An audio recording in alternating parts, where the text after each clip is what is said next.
আপনারা দেখছেন শাশ্বতীর রান্নাঘর। আমার রেসিপি ভাজা পিঠে। এর জন্য লাগছে গুড় আর সুজি, ময়দা, আর দিচ্ছি ময়দা।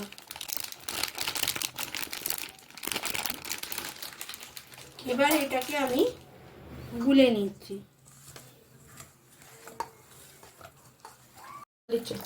জল দিয়ে এটাকে ভালো করে গুলে নিচ্ছি।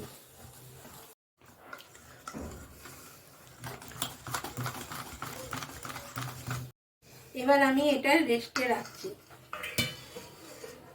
আমি তেল গরম করতে দিয়েছি। তেলটা গরম হয়ে গেলে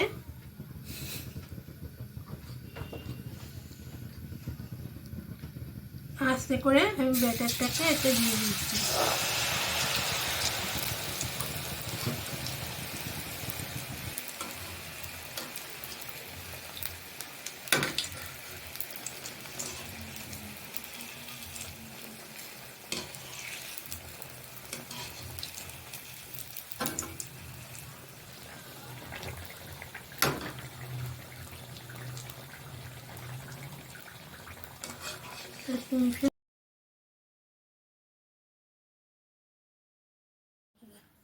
আমার ভাজা পিঠে রেডি।